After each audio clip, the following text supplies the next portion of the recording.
I believe I take the other glasses. They're not so. Okay. Same mirror. Okay. Hi, everybody, and thank you for joining today's event. We're just going to wait a couple of seconds to have all of our participants join us from the waiting room, and then we will go ahead and get started. So I can see lots of names popping in. We're just going to wait a couple more seconds.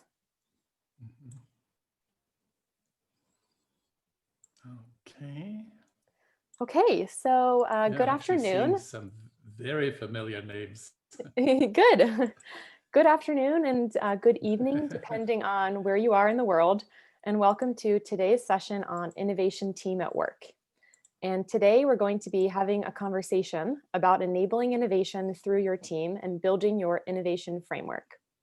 I'm Cleo, and I'm a product manager here at BlueCallom, a neuro innovation technology company. And we're going to start the conversation shortly, but first I'd like to run through some quick housekeeping items. So just for your information, we'll be recording this webinar and making it available to you in the next few days. So no need to take screenshots or take notes or anything like that. And secondly, if you have any questions throughout the webinar, please post them in the Q&A box, or you can also chat me and I'll be monitoring throughout the conversation, and then we'll address all of your questions at the end. So for today's event, I'm going to be joined by Axel Schulze, who is an experienced innovator and entrepreneur, to learn more about how innovation teams work. Axel is founder and CEO of BlueCallom Group and chairman of the World Innovations Forum Foundation. He started and successfully exited 4 companies, the biggest reaching $5 billion in revenue, the second close to $1 billion, and is a published author and patent holder. In 2015, listed in the Global 100 Most Influential Startup Accelerators. In 2008, he won the San Francisco Entrepreneur Award.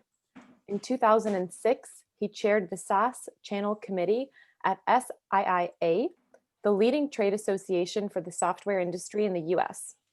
He was also an early advisor at LinkedIn in 2003, spending the majority of his business life in Silicon Valley. And most recently, Axel has been on a quest to discover how the brain creates and processes ideas and how some of these ideas can disrupt an entire industry. So with that introduction, I'd like to welcome you, Axel, and just to thank you for being here and sharing your insights with us today. So I'd like to get started. Happy to. Thank you, Cleo.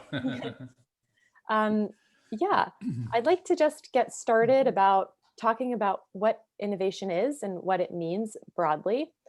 So some companies, if we go on their websites, they will promote that they are innovative or that they have a great innovation culture.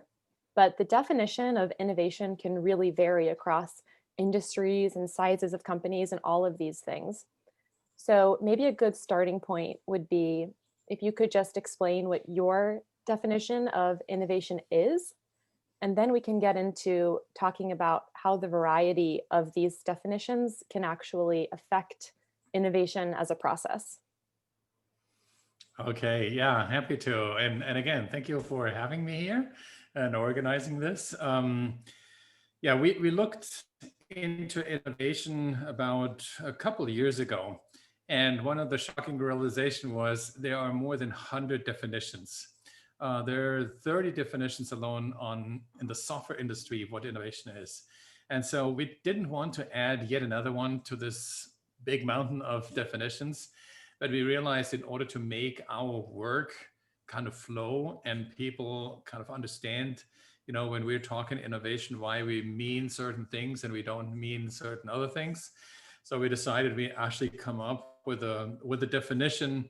This is basically innovation is when somebody introduces a new way for people to do things and basically elevate their activities, whether this is work or whether this is private life, doesn't really matter, and make it in a way that the outcome is a substantial improvement for their work. And in the most of the cases, this actually changes the way an industry segment conducts business. And so we have sort of a subline saying innovation is not improvement. So if we have improved products, that's not necessarily innovation, because we're typically improving our products, I mean, continuously. Every company does. There's no company that is alive probably if not improving their products. But if you want to innovate, then that means a radical shift in the way, you know, people do things and industries do business. That's innovation to us. Mhm. Yeah, and Mm. that's a really interesting point too, because like you mentioned, innovation can be a huge shift in the way that people do things, but this can also affect products, services, the business model of how people in a company do things. There's so many different levels to it.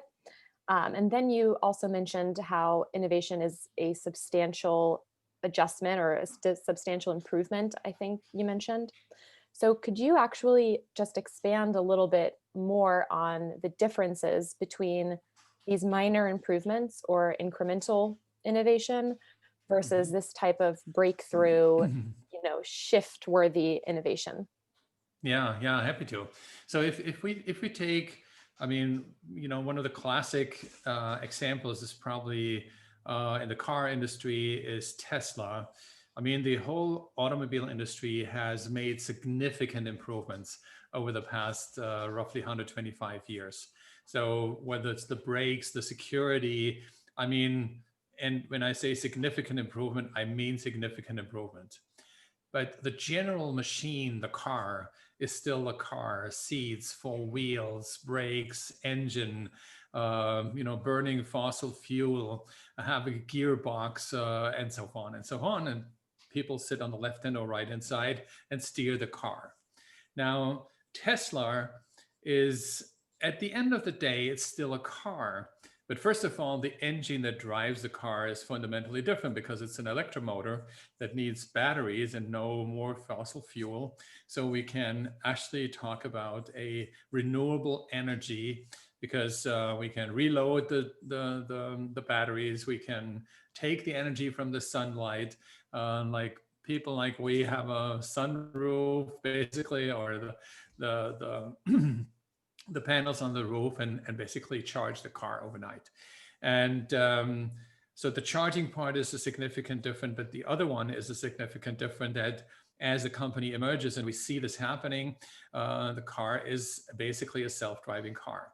Now, every accident obviously will be a huge setback, but at the same time, the accidents of the cars that we are driving today, there's 1.6 million people die every year in car accidents. So we have to take this in consideration. And so then we're realizing that that car manufacturer making a significant difference to the automobile industry. And we see that the financial markets, they're recognizing that. I mean, many people say this totally overhyped and so on, but may it be overhyped, it actually doesn't matter. There are investors who invest in this new car, in this which is perceived to be the future, and do not invest in the other car manufacturers. And we have seen this in the software industry.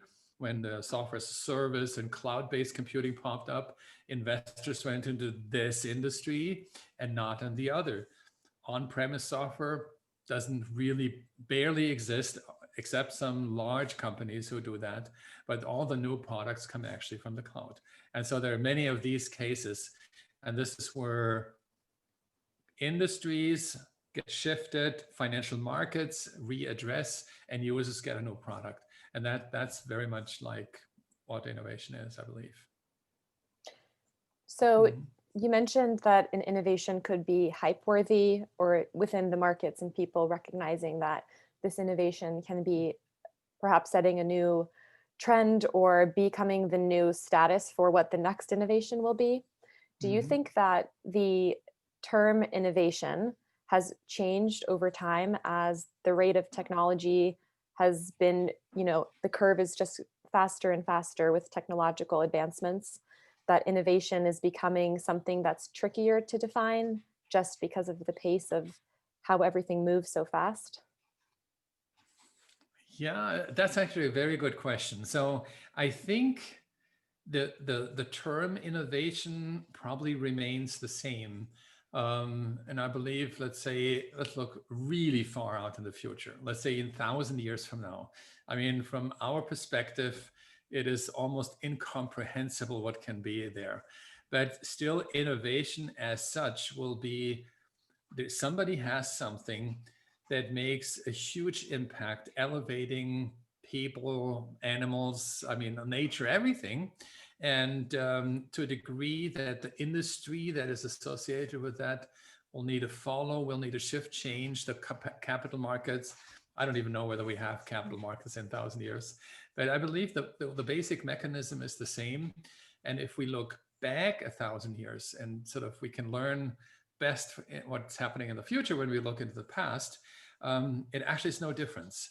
So 1,000 years ago, now I have to think, I wasn't quite prepared for that question, but but also there, I mean, people started to build domes and big churches and mega castles in a way that was unimaginable before. And so architecture became one of the biggest shifts for the last basically 1,000 years. There were one peak, and that was the pyramids, and that was actually 5,000 years ago. So it started there somehow, then it kind of flattens, but at the same time, other constructions happened, and so I think the term innovation, radical shift, is actually as old as humanity and will probably remain that way unless we change it because we run out of ideas and then we call them an improvement, an innovation, which many people actually do today, but probably not in the real spirit of innovation. Yeah, I just think that this is such an interesting topic. But now that we've touched on what innovation means, I'd like to go deeper into this topic of innovation at work. So, of course, the design of an organization, like the company's structure and how communication flows work within the company, this all affects innovation. And I know that you've had hundreds of conversations with innovation managers from around the world. So, can you give us some insight into how innovation teams work differently in different companies? Yeah, I have to say this was also for me one of the most eye-opening quote unquote research other than finding out, how innovation works. That is how people perceive innovation and how they get organized. And one case was, and this was basically on one day, I had 3 or 4 interviews, one after the other.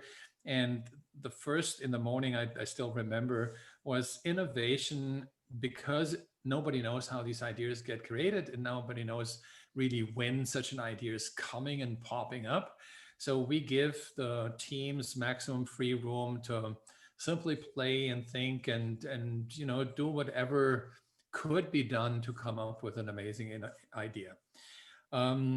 Okay, and so then the next meeting was, okay, we have had 4 years of an innovation lab.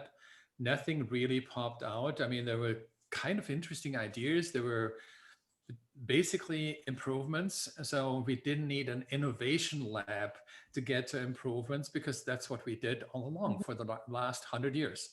And so there was a huge contrast between these two. And that sharpened also my attention to other interviews. And we saw, for instance, in one case, also a company in the financial services market doing innovation for 5 years now. It was even longer than 5 years. But also here, basically no outcome. I mean, no outcome in the sense of disruptive innovation.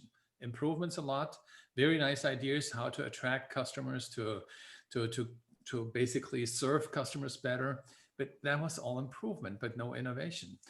And in that particular case, they're even on a stage were saying, well, we probably need to shut down these innovation centers because the anticipated outcome is 0. And we have to be very honest to ourselves because we're pumping a lot of money in these innovation centers. Yet another innovation center was there was a different feedback was we did a lot of innovative ideas, but they were all turned down. And that was an interesting feedback for me, because I realized, okay, so one didn't see the innovation, the other coming actually from the more the innovators person saying, yeah, we had a lot of great ideas, but they were turned down. And so I try to dig a little bit deeper to find out, why did they turn down? Well, we obviously, I mean, this was a very disruptive model, but we couldn't prove that there is an ROI. We couldn't see that actually the market is really accepting it, but it was a great idea. And so when we continue to do the interviews, we saw these facets of ideas are there, but not taken. No ideas, or probably no ideas, or not good enough ideas. But still the question is, was it a good idea and it was not taken? And going forward, I try to dig a little bit deeper into the actually financing from innovation.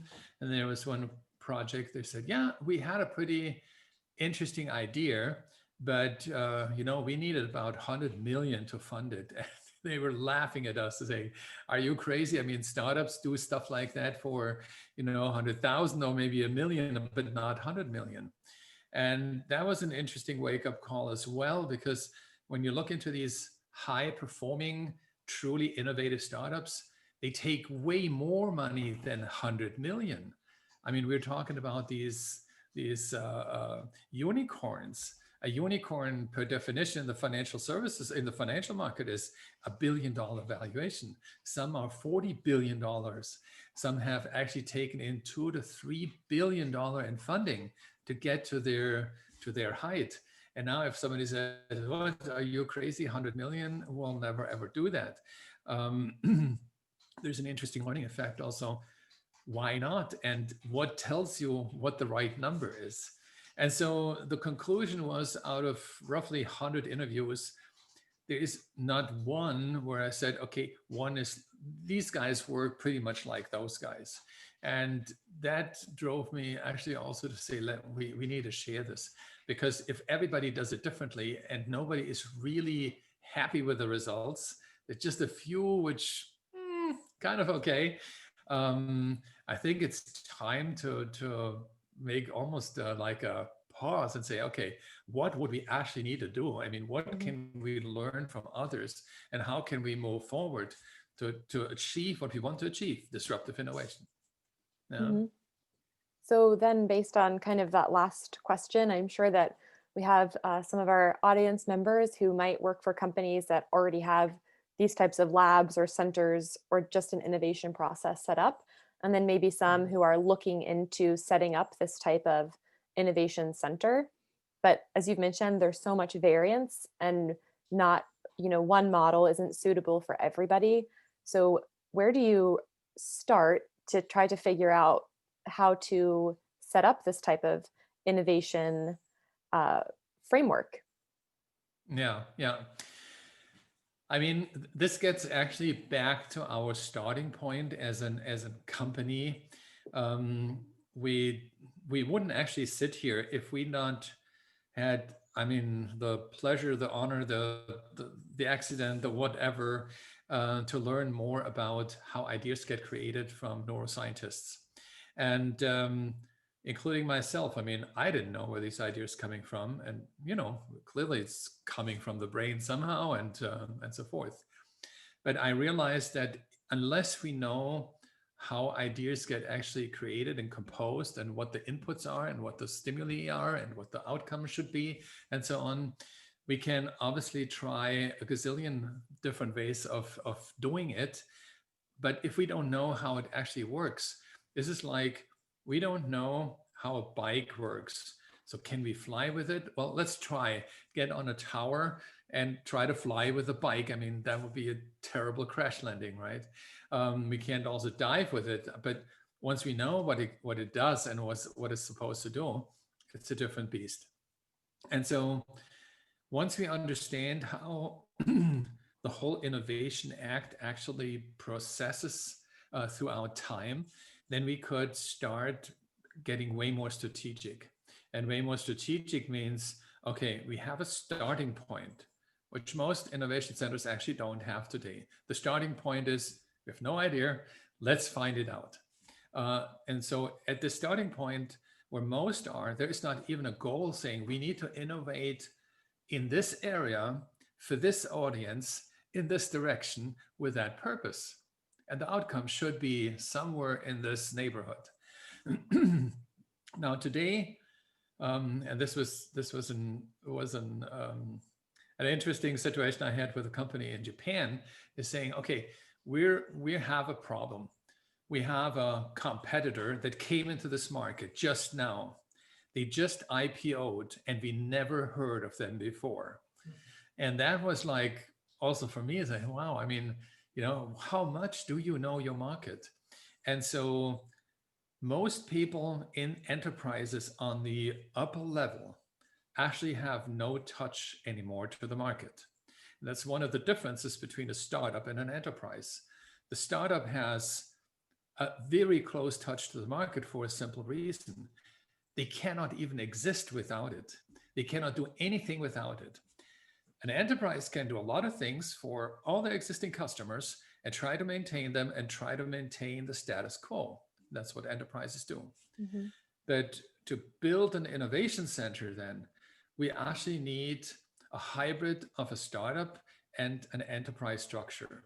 And to build that is not easy because every enterprise is different and every market is different. But that's probably the closest to a starting point. Great. So we've talked a bit about startups and corporations or big companies. So let's focus more now on that side of the big companies and the corporations and talk about corporate innovation and the barriers to innovation. So the good news about any sort of barrier is that it also presents us with an opportunity to create new value, but definitely these barriers exist. So I would love to know about the types of barriers that are really going to be affecting corporate innovation and the challenges there. Mm-hmm.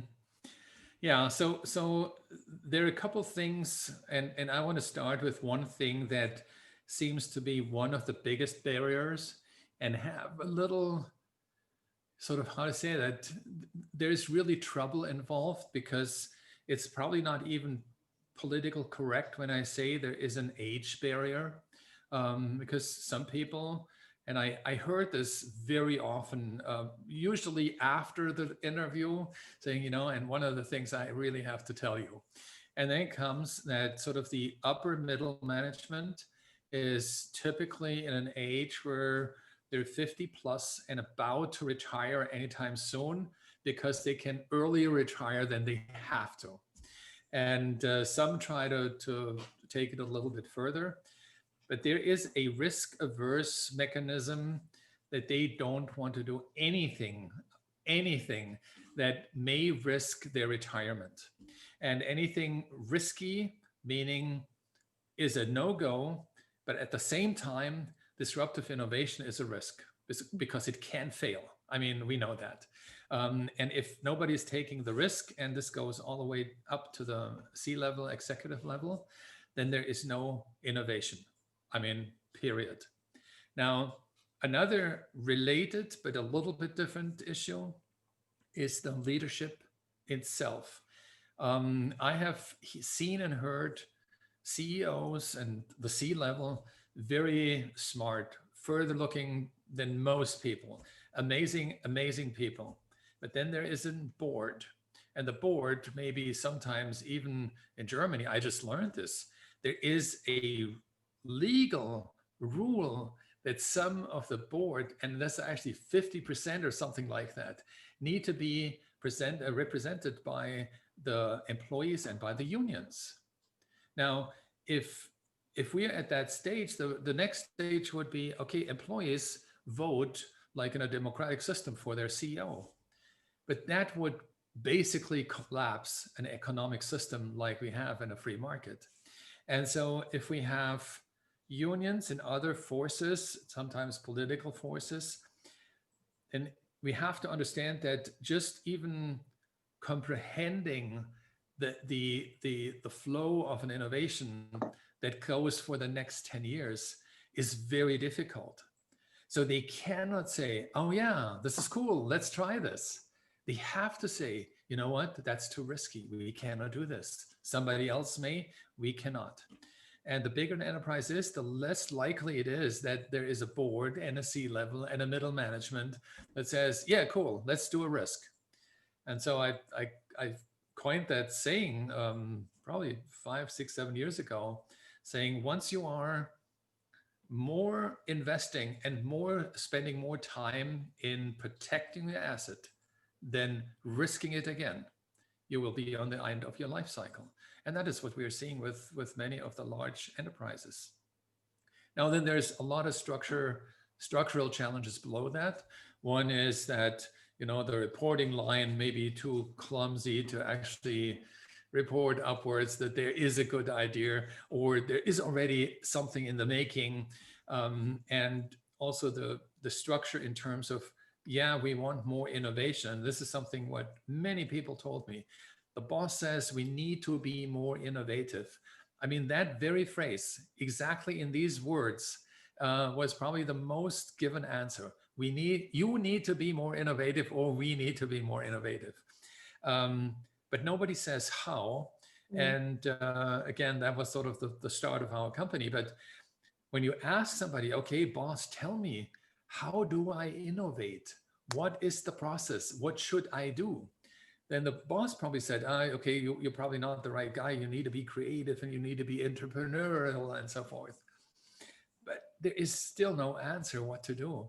And so these combinations of middle management, high up management with all the structures around it, and not knowing where to start in a company with 100,000, 500,000 employees is a very difficult task. And this is how we came up with this concept of structural innovation, because I think these organizations need to work on the structure, and that is a pure play top down, cannot be bottom up. I mean, it must be structured from the top down. What about if there are any challenges when it comes to financing innovation in a corporation? Does that also present its own unique set of challenges if just bringing an idea to life? I'm sure that financing can be tricky, even with big budgets. It's all about still securing that investment and convincing people and these middle managers that you've described that this idea has merit. But it'd be interesting to hear your take on it. Yeah, absolutely right, Cleo. I mean, that is one of the big challenges. Because like I said earlier, in this one case, you know, somebody wanted to get funded and just, I mean, was just turned down. I mean, with like a flat no without even asking. And I think the problem is not, and this is what I recognized, the problem is not any kind of quote unquote stupid CFO or so. Absolutely not. The problem is that the innovators and the innovation center need to learn a skill that they do not have in almost all the cases. And that skill is communicating a disruptive innovation, which smells like risky, looks like totally insane, probably even impossible, and so forth, should now be funded with substantial money from a CFO or from whoever has the funding for that innovation center. And that does not work. It cannot work. Because as we learn how our mind, how our brain actually deals with innovation or innovative ideas, and with our recognition of the world and assembles new ideas, we also learn that these new ideas cannot be just injected in somebody else by telling them.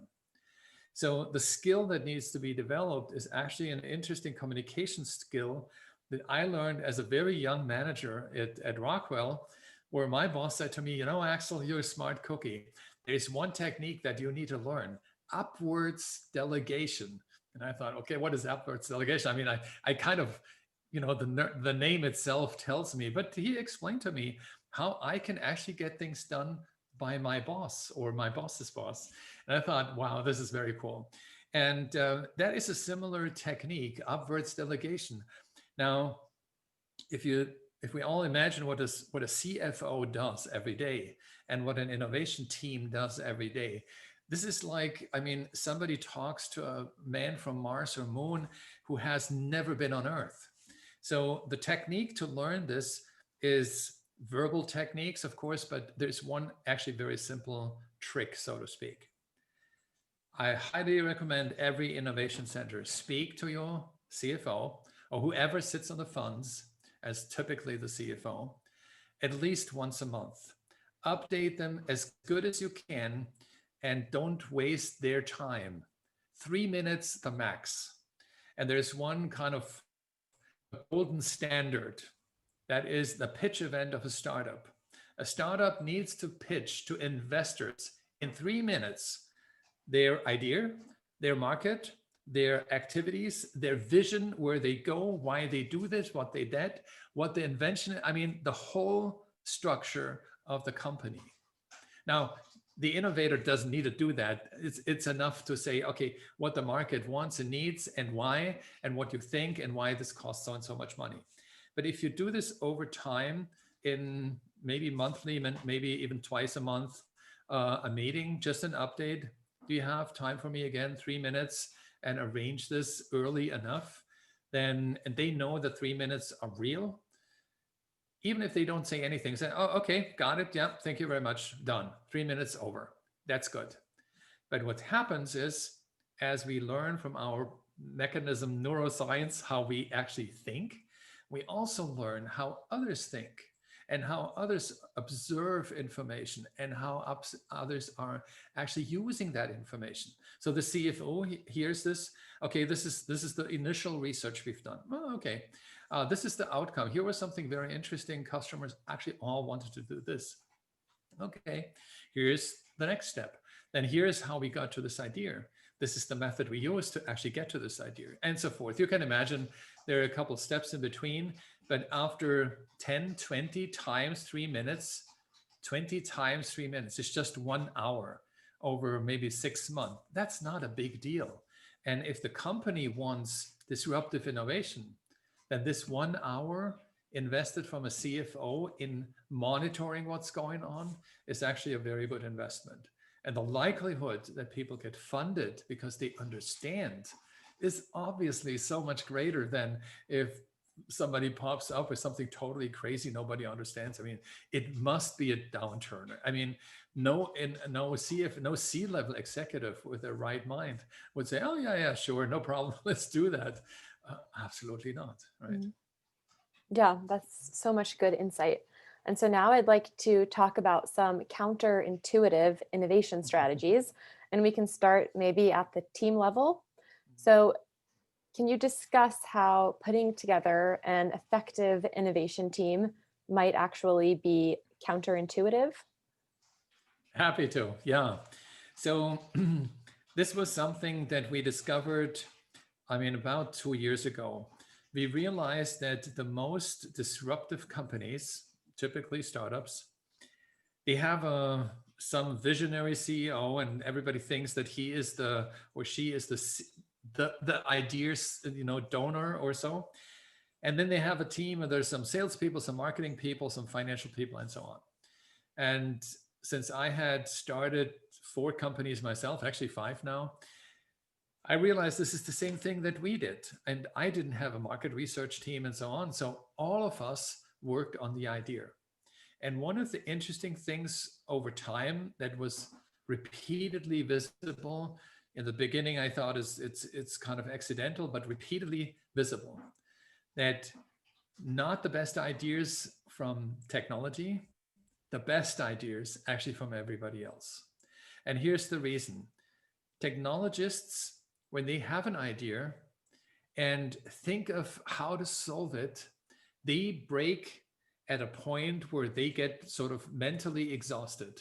It's too complex. We wouldn't be able to do that.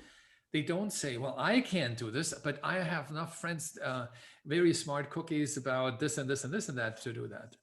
And so the conclusion was the best innovation teams are those who have a complete diverse character. So if we put an innovation team together today, It's always, take somebody from sales, from somebody from marketing, a finance person.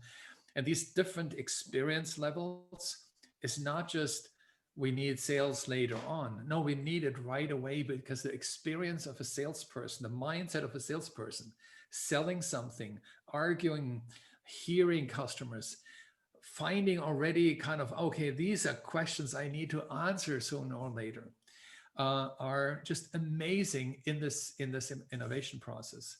And Cleo, as you remember, I mean, our own project, our Alpha UX project, I mean, was an amazing experience with people. There was zero UX person, nobody who had a clue about UI, but the results were absolutely stunning. Yeah. Yeah. So like you're saying, this monoculture is really not the way to go to build a truly innovative team. And that's also really interesting. There's a 2019 study, and it found that top management teams at big companies that lacked national diversity steered less innovative firms. And so the whole thought was that this one sort of single perspective that was kind of homogenous from the top also stifled innovation just because of the top down type of direction. So definitely diversity is Yeah. important to innovation. And if Very anyone's cool. interested, Yeah, absolutely. feel free to just chat us and we can shoot you the article later.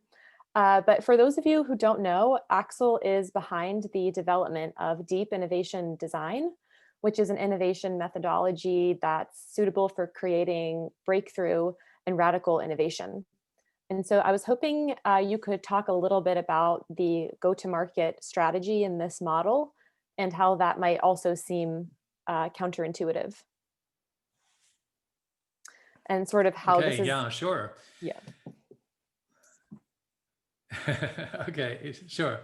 So if we go to market from and I put my head back in the old days when I was at Rockwell, we had very large customers, and the electronic device division, that was the semiconductor part. We had basically the who is who of the tech industry, but back then also large organizations. And large organizations have large customers, again, outside their own industry, so they serve others. And large companies have all one thing in common, because they have to protect so much, and they have very clear understanding of how long a certain product will take into a market and who are the best and biggest customers, and they don't want to, obviously screw up. So they take their biggest and best customers and introduce their ideas first, which is a very good thing, by the way. But most of these guys come and say, okay, yeah, it's interesting. Actually, you know what? I appreciate that. Yeah, it's great that you're having this wide angle view and this far out thought. I mean, probably not right for us, but I think this is great. You should do that. And if they hear this 5 times, it's a great idea. Probably not for us, but you should do that. Well, clearly this is turned down. In the startup world, we don't have, and we don't even try to have access to large conservative companies who have a huge volume, but probably, not right now for us as a startup. So what we are looking for in the startup world is so-called early adapters. And there's a whole slew of books about early adapters. It's a defined group of people, and early adapters are people who have the appetite, but also the willingness and the skill, the time and the resources, and also the financials to actually try out new things. It is actually one type of innovation in itself, because they try to do certain things which they can't do themselves through others. And so for us back, about 15 years, 20 years ago, Cisco was still one of the early adapters, even though it was already a huge company. Symantec and NVIDIA, for instance, was one of them. And so as long as they're, fast growing, super successful, trying everything that they can actually sustain their growth with, they go. And that is the perfect customer. but very counterintuitive for most, that the big customers that you already have are not, and the smaller but fast growing customers are basically your best bet, even as a, no matter how big enterprise. And if you look into the disruptive companies, I mean, again, the Teslas or the Airbnb, I mean, you name it, all of them are actually starting and growing with these middle class, but very agile, highly professional, super successful companies. And so trying on the lower end, trying to help the weak companies with something innovative doesn't work either. I mean, we tried this ourselves because they are not the top companies for a reason. And the reason is they're just not quick enough. They're just not fast enough. They cannot comprehend immediately what the impact is for them as a customer. Therefore, they're not deciding. They're interested in everything, but they're not deciding. So it's a very small niche of these early adopters that make or break an innovation. And it doesn't matter whether it's the tiniest startup or the biggest enterprise on the globe. Yeah. Wow. But I would love to get a little bit more into deep innovation design. And we can talk a little bit about part of the method that's called Neuro Ideation. And maybe you can describe Neuro Ideation and explain how this form of ideation is a pillar for building your innovation effort. Okay, yeah, happy to. Actually, my favorite, so to speak. Yeah, so neuro ideation, as the name indicates, comes from neuroscience and has influenced the ideation process. And one of the things that I was asked oftentimes, how did I get my ideas, and was frustrating to not being able to answer. I just actually yesterday had an amazing conversation with somebody who is called sort of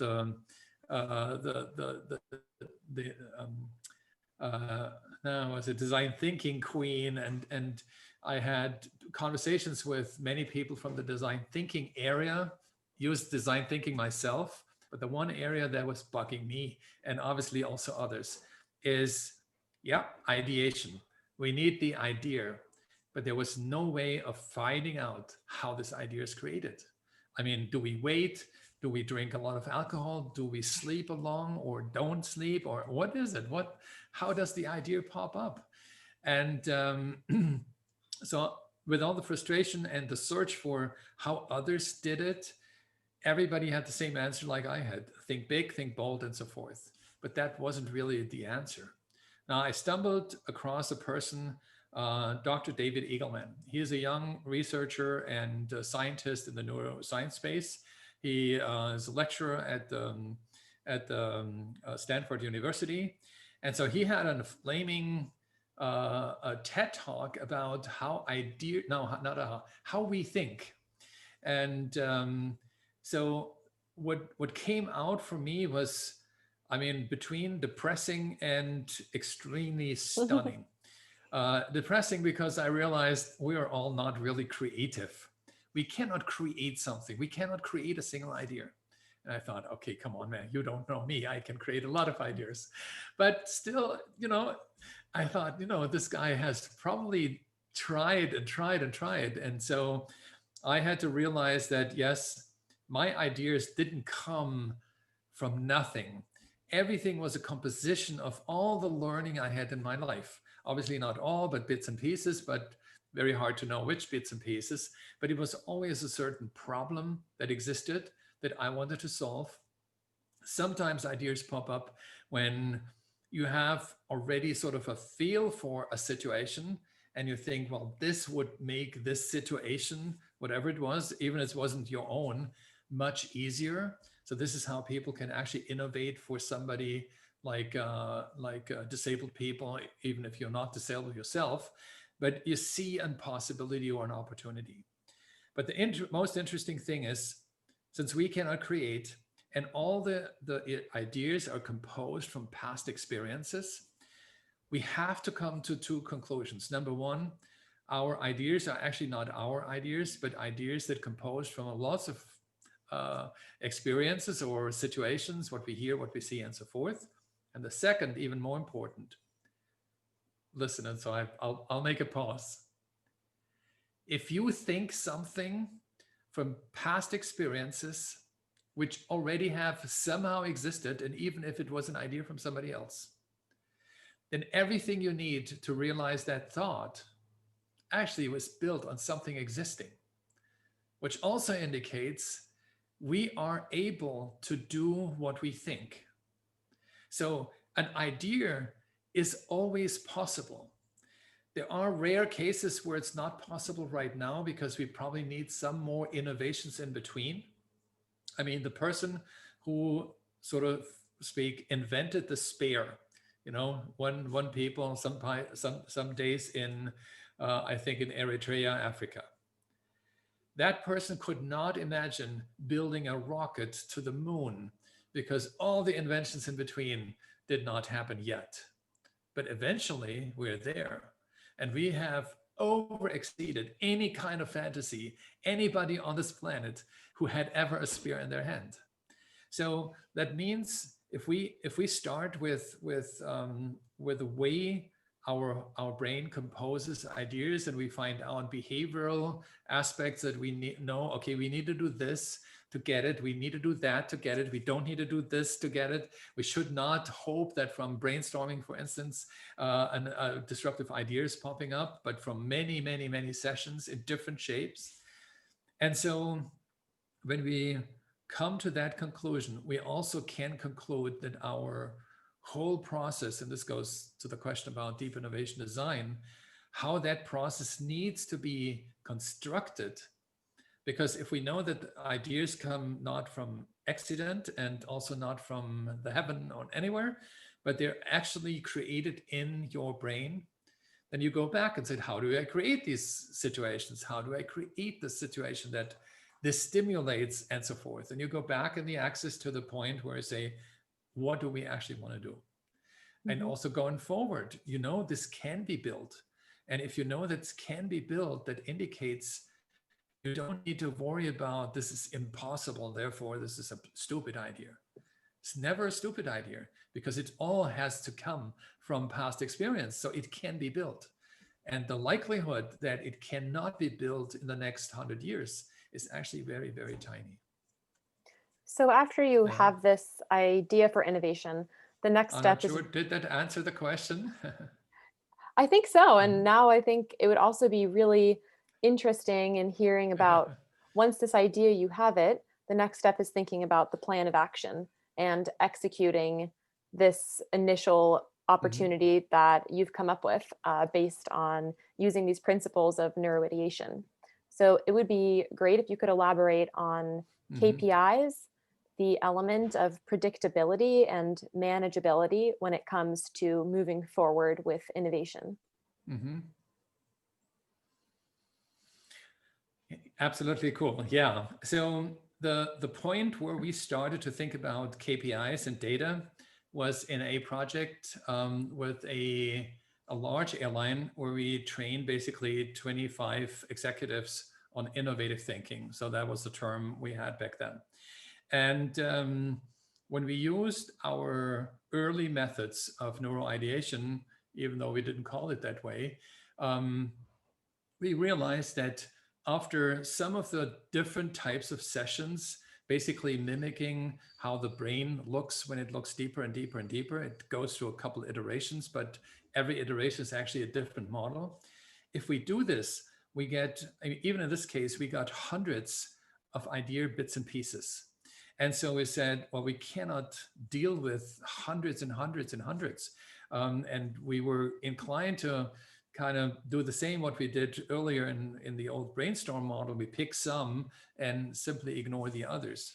But we realized that this would be, this would be a shame. Because so many good ideas, we cannot just make a session to get the ideas and then don't use it. And so we came up with a model that we enter all the data basically into computer and sift through and look at characteristics, find algorithms to compare it and so forth. But at that stage, we learned also that if we take the process, not only of the ideation, but every activity before and thereafter, we can create hundreds and hundreds and hundreds of data points. And these data points can become actually the foundation to build KPIs. And that's what we did. And so we realized that in our today's system, I mean, like it is today, it's still a beta version, but in today's system, in a regular, quote unquote, normal innovation process, we would probably build out about 20,000 data points. And these 20,000 data points are actually the foundation for a new type of KPIs. And if I say new type, it's KPIs that we couldn't have otherwise before. Like time to innovate is a KPI that is known, for instance. But also there, nobody really knows where to put the starting point. So if you don't have a starting point, you may have, oh yeah, I have now I have the idea. But when did it start?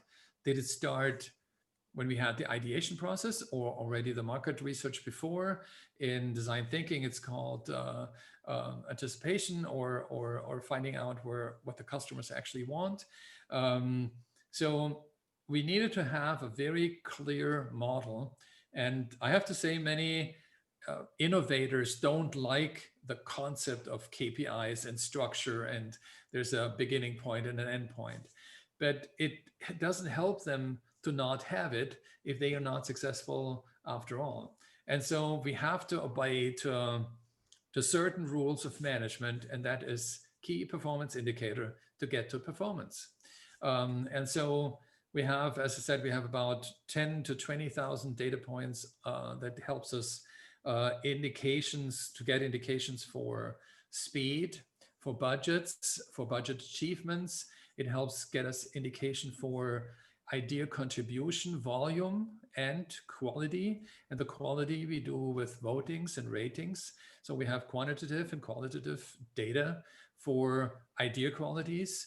And if we can then look where the ideas come from, is the idea the original idea in one person's brain, or was something else already an indicator or a motivator or inspiring, which we actually do too.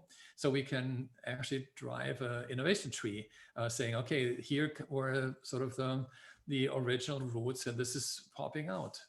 Now, we started with that and already began a whole new thinking. The thinking is, in most people today, it's my idea. And I don't want that you steal my idea. But if we are real, it is never your idea. And even more important, and this is what we realized on our own project, if somebody builds on somebody else's idea, and this is a little bit better, that is good. And it is not good only for the person who made the better idea. It's actually better for all of us as a team. And we also realize it would not happen before we have not had this other idea, which may have not been as good. So if I have an idea saying we do ABC, and Cleo, you come on top and said, but if we do ABC, we can actually do A to Z. I mean, the whole chain. And I may say, oh yeah, shoot, why didn't I think? No, I couldn't think. I was the guy with a spare. She is the guy with a rocket to moon, but one doesn't go without the other. And so if we start thinking that way, then our thinking in the innovation team begins to change. And it's no longer my or your idea. And then the value for somebody who is actually building on somebody else's idea grows instead of being declined. But the value of those who have the original idea are not declining, but actually growing with it too. And so this whole concept of structuring thoughts and thinking across, multiple brains is something that, I have to be honest, we're really just at the beginning. But we're at the beginning on something that we can see where it goes, and where we can see where this may end up in the next 10 or 20 or 30 years. But we have been lucky enough to get out of the rat hole of we're waiting until it's coming because we don't know. And that's basically the most significant difference on neuro ideation. Yeah, that's really interesting. And now I would like to move on to the topic of rethinking how we perform innovation. So there are, of course, different types of risks and considerations to weigh before switching up a current routine or a current process of how innovation is done. But maybe you could talk a little bit about how does somebody in an organization know that trying a new way to innovate is worth trying and weighing the risks Yeah, and all of that. yeah. So, I mean, typically when you start something new, there's always a risk. We know that. And when we started with our methodology, I mean, that was also in my mind, because also in the past, I mean, everything that we did, no matter how cool it was, there is, after all, there's the point of risk assessment. And so can we get funding for this? Can we actually make money out of this? Can this be something that the market really wants and needs? Or is that just some stupid idea? And so the one thing I learned from investors, the earlier you can assess the risk, the better it is. Obvious. But how do you do that? And so the investors that we had, and we basically, typical Silicon Valley world, they want to know in the first year, so what is the risk? Oh, well, we're not even ready. Yeah, sure. But where are the risks? And it took me a while to explain that I don't know, until it took them a while to explain me I have to know. And so we started also in BlueCallom to assess risks early on and to review, and we do this for every episode. Do we go forward or not? Is this going in the right direction or not? And the one thing that we have, I mean, again, a substantial difference to current structures or current processes is we do not ask for money before we had what we call an in-market idea validation. And in-market meaning literally in the market. We go back to customers and ask customers what they think, whether they like it, whether they would buy it, what would their recommendation be for us to build it better, different, and so forth. And this idea validation, interestingly enough, is done with the same clients that we actually did before we even started the idea, where we did something that we call the needs and dreams analysis. So we analyze what the customer's needs and dreams are. We don't necessarily analyze how they like our existing product or anybody else's product. No, we just need about the needs. And if we know about the needs, then we can, in a second question, ask about the dreams, 48 hours or even 72 hours later. Why the difference? Because our brain does not pop up great ideas right away. That's why no brainstorm meeting ever had created a substantial disruptive model. But also, if you ask a customer, what are your needs? They can tell this right away. If I ask them, what are your dreams? Get crazy. You can have everything in the world. They wouldn't have a good answer. And they would come back 2 days later and say, hey, actually, you know what? I thought about it again. I just want to tell you. But most people don't do that. So why not just making a pause in between these two questions of 2 days? Since we know how a machine works, we can do that. So if we get an answer about the dreams, and then maybe it takes probably 4 weeks or 6 weeks to create this idea that is truly disruptive. And it's, again, not just a brainstorm meeting. Then we can go back to the same people and say, hey, is that what you thought? And here comes something very interesting, which many people argue about. If we do what the customers want, then we will never be disruptive and so on. If Mercedes would have done what their customer said, he would build a horse feeding machine, one of these stories. Apple would never build an iPhone and so on. I would have never built the pull methodology for lead management and stuff like that. But the needs and the dreams is one thing, and what we actually build may be a total different thing. However, we still need to match the dreams. And if we don't know the dreams, there is nothing to match. But if we know the dreams and we can match that with something that they could not imagine, that's totally fine. If Stephen Jobs would have asked, okay, I can build, a device, this is as small as this, and it has a computer, phone, GPS and everything, and cost $1,000, people would have said, it's nice, but I don't really need that. I have my phone and I have my computer. Now, today we know people didn't need it, but they were probably dreaming about it. And if we have the product, there are people who build it, and there have people to buy it. And if you have people to buy it, there will be others to buy it too. And so that structure is important to understand. And again, a relatively counterintuitive thing, because most people would say, why do we talk about dreams? I mean, come on, we don't have time for that. We need to build what we can do today and not tomorrow or day after tomorrow. But if you look very carefully, there's not a single disruptive company on this planet today that has a long-term vision, which most people don't listen to, but they have it. And what makes this so unique is they have a goal far in the future they fulfill year after year. Elon Musk took more than 10 years to get where he is today. He is on the beginning of basically completing his vision. And all the competitors said 10 years ago, totally crazy, stupid idea. But how could they keep up with the 10-year basically being ahead of them? Almost impossible. And this is one other of the counterintuitive things and one other of the key things of the deep innovation design model. So with the timing in mind, I think we'll just dive into our last topic for today, which is finding the right talents for an innovation team. Mm-hmm. And so maybe you could speak a little bit about how a team leader or a project manager should go about finding and assembling the right talents to make up the innovation squad. Yeah. So, I mean, to be very quick, I said it earlier, it's a very diverse team. Some maybe from within the company, maybe all and maybe not.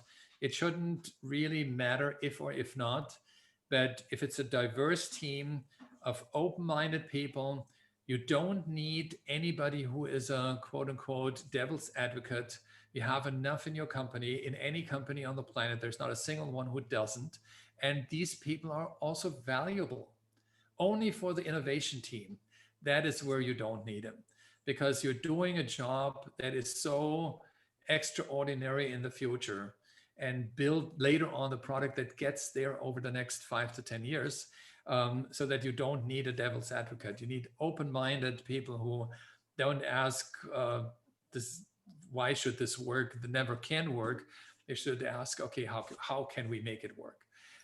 So these typical questions, and then you hire them, in your mind, in a team that is most likely working 5 to 10 years on this project, because innovation becomes innovation when it's successfully and widely distributed in a global market.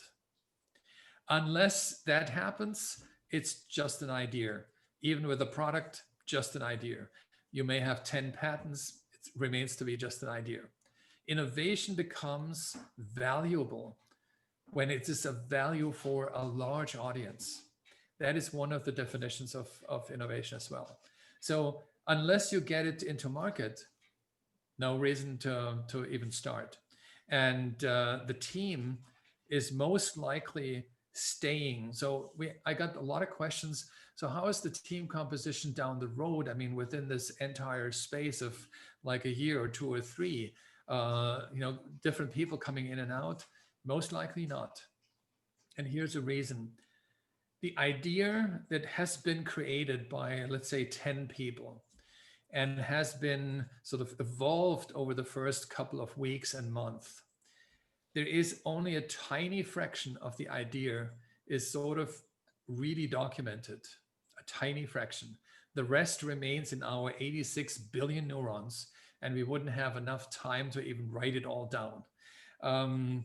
We could, but then nobody could actually execute the idea. So the ones who have it most likely also execute the idea. And now the diverse team is the perfect team to execute because you have all the ingredients already. And so that would be our recommendation for an ideal team, and keep it together. And if you look at any disruptive company on earth, there's not a single one that made the disruption from idea to market to mainstream into less than 5 years. I mean, that's the minimum time. And to go global, another 7 or another 2 or 3 years. So 8 years is kind of the minimum you be in the market. Perfect. Well, thank you for all of your insight and your time so far. So now we'll jump into our Q&A session and review some of the questions that we received during our conversation. So our first question, somebody asks how to learn more about the deep innovation method. Okay, so we initially we thought we do only sort of customer training, but this was just in the last couple of months. There was the recognition that we should actually provide training for everybody, and that's what we're doing. And so we have a training program assembled that is in 3 steps. It's the Deep Innovation Design training, which is primarily about the methodology that starts in February. Then there's a follow-on class where you take the methods and actually apply that in a project. And that is in March, I believe. And then the next step would be for those who want to run a whole team, a manager team, a team manager. And that is a 3rd class that is, I believe, in April. So not everybody wants to be a manager. Not everybody wants to even apply it in any kind of product, but only the methodology. And so you can pick and choose what you actually want to do and where you want to go. Yep, and that's coming right up. So if anyone's interested, you can register on our website. And so our last question for the day is, our company doesn't really work cross-functionally. How would you create an innovation team in this type of environment?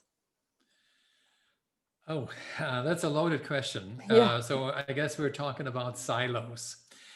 So I had a long conversation with one of the, I mean, I can tell you, it was Shafir Toussaint. He's the COO of SAP.